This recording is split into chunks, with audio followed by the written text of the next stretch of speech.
Dainik Savera TV देख रहे हैं आप। जम्मू कश्मीर में सियासत में फिर एक बार घमासान देखने को मिल रहा है। पीडीपी की तरफ से मांग की जा रही है, जो जम्मू कश्मीर के कैदी भारी जेलों में बंद हैं, उन्हें जम्मू कश्मीर लाया जाए। और इसको लेकर पीडीपी ने प्रेस वार्ता भी की है। महबूबा मुफ्ती ने, इस वक्त मेरे साथ नेशनल कॉन्फ्रेंस के प्रेसिडेंट रतन गुप्ता जी हैं। गुप्ता साहब, किस तरह से देख रहे हैं जो पीडीपी के द्वारा ये प्रेस वार्ता की गई है और ये कहा गया है कि प्रिजनर्स को वापस जो है वो यहाँ पर लाना चाहिए? देखिए, बड़े दुख की बात है कि मैडम जो मुद्दा उठा रही है वो पॉलिटिकली मोटिवेटेड है, क्योंकि उनके पास मुद्दा है कोई नहीं। जिन जेलों की वो बात कर रही है, आज पूछा जाए कि उन जेलों में उन कैदियों को, उन लोगों को किसने ठोसा था। पिछले 11 सालों से इस इशू को लेके नेशनल कॉन्फ्रेंस में हमेशा कोशिश की और हमेशा मेरी लीडरशिप ने कहा है, जनाब डॉक्टर साहब ने कहा है, उमर साहब ने कहा है कि जो बेकसूर लोग जेलों के अंदर हैं, चाहे जम्मू कश्मीर में है चाहे जम्मू कश्मीर के बाहर है, उनको फौरी तौर पे छोड़ा जाए। अगर उन पे कोई सीरियस चार्जेस हैं तो उनकी ट्रायल जो है फौरी तौर पे की जाए और उनको जम्मू कश्मीर के अंदर, अगर बाहर है तो वापस लाया जाए, यहाँ उन पर ट्रायल चलाई जाए। ये तो हम कहते रहे। इवन जब मैडम की हुकूमत थी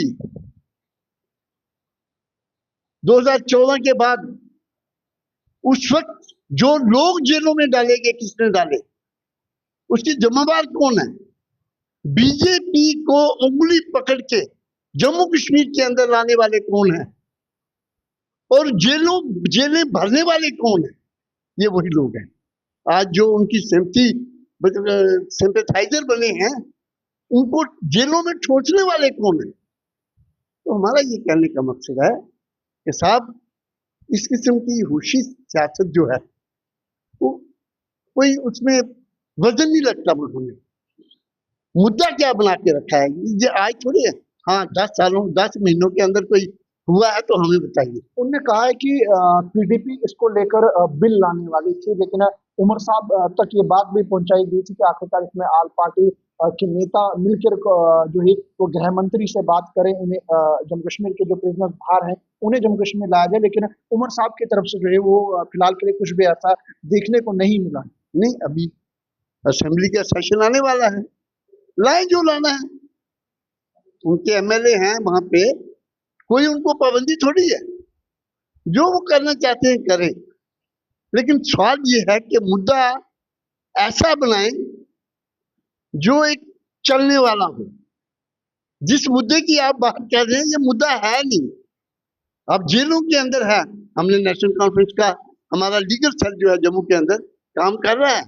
हमारे पास उनके पास कई लोग ऐसे आते हैं जो बेचारे जेल में होते हैं, तो हमारे साथी जो हैं, लीगल सेल हमारा काम कर रहा है, ऐसी कोई बात नहीं है। तो हम ये कहते हैं, हम आज भी कहते हैं, ये तो एक ह्यूमन राइट्स, ह्यूमन, ये जो हमारा सिस्टम है, एज ए ह्यूमन बीइंग, हम तो ये हमेशा कहते आए हैं कि साहब, जो बेकसूर है, जेलों के अंदर है, उसको फौरी छोड़ दिया जाए। और अगर आप कहते हैं कि उन पर कोई चार्जेस बनाए हैं तो उनके ट्रायल जो हैं वो फौरी तौर पे सॉल्व किए जाए, हल किए जाएं। और डायरेक्शन हो सुप्रीम कोर्ट की, ऑनरेबल हाई कोर्ट की तरफ से लोअर कोर्ट्स को कि साहब, ऐसे जो अगर केसेस हैं उनको फौरी तौर पे डे टू डे उनकी डेटें लगा के उनके हल किया जाए। ऐसा ना हो कि भाई लोग जेलों में ही सड़ जाए और उनकी ट्रायल नहीं चलते रहे। आज मैंने पिछले दिनों एक केस देखा कि 28 साल के बाद उसका फैसला हुआ है। तो आप अंदाजा लगाइए कि जस्टिस डिले अगर हो तो फिर क्या इंसाफ होगा। तो हमारी यही है कि साहब, और मेरी पार्टी का भी यही मौक़िफ़ है कि जो लोग बेकसूर हैं उनको फौरी तौर पे छोड़ दिया जाए, चाहे वो जम्मू कश्मीर के बाहर है या जम्मू कश्मीर के अंदर है। और जिन पे ट्रायल चल रहे हैं उनकी डे टू डे आप हियरिंग सुनिए और जो इंसाफ हो, अगर वो कसूरवार है तो सजा दीजिए, अगर नहीं है तो छोड़ दीजिए। हमारी यही बात। पीडीपी के द्वारा ये भी सवाल आप पर खड़ा किया जा रहा है कि आखिरकार जम्मू कश्मीर के अंदर 200 के प्लस के करीब स्कूल जो जमात इस्लामी के अंदर थे, उन्हें जो है वो अब भारत सरकार के द्वारा उनका हैंडओवर उनसे ले लिया गया है और गवर्नमेंट जो है उन्हें टेक ओवर करेगी। इस फैसले को किस तरह से नेशनल कॉन्फ्रेंस देखती है? देखिए, जो भी यहाँ पे स्कूल थे उनकी बाकायदा वेरिफिकेशन के लिए कहा गया था पहले, और जो स्कूल उस वेरिफिकेशन के अंदर इस किस्म के पाए गए होंगे तो उनको उन्होंने कहा कि गवर्नमेंट अपने तहवील में ले, और अंडर या तो मैनेजमेंट कमेटियां बनी हों उन स्कूलों की, अच्छे ढंग से वो चलें, क्योंकि बच्चों के फ्यूचर का मसला है, उनके भविष्य का मसला है। अगर आप उन स्कूलों को अनरिकॉग्नाइज्ड स्कूल हैं, अगर उन लोग पढ़े वहां पे तो कोई उनको बेचारों को सर्टिफिकेट तक नहीं मिलेगा, तो वो बात बनेगी, वो उनके भविष्य के साथ एक मजाक होगा। तो हमारा ये कहने का मकसद है कि हमारी सरकार, ये हमारी मैडम यत्तू जी बहुत ही लायक तरीन इस वक्त मिनिस्टर हैं, बड़े अच्छे ढंग से चला रहे हैं, और उन्होंने कहा है कि वो ठीक है, जो स्कूल मैनेजमेंट कमेटी उनकी बने, मैनेजमेंट कमेटियां जो बनी हुई हैं अच्छे ढंग से जो चलाएं, तो वो तो बात ही नहीं है। लेकिन अब तो सेंट्रल गवर्नमेंट ने कहा कि साहब 215 के करीब शायद ये स्कूल है, इनको अपनी तहवील में लें।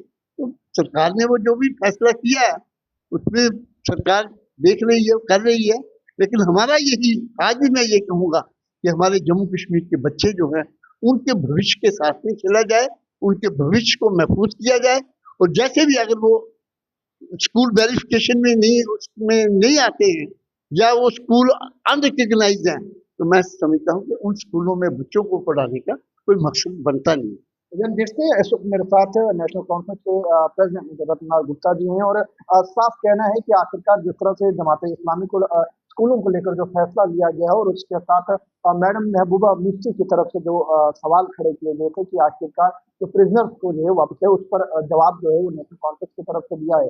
जानी के साथ हम भंडारी जम्मू।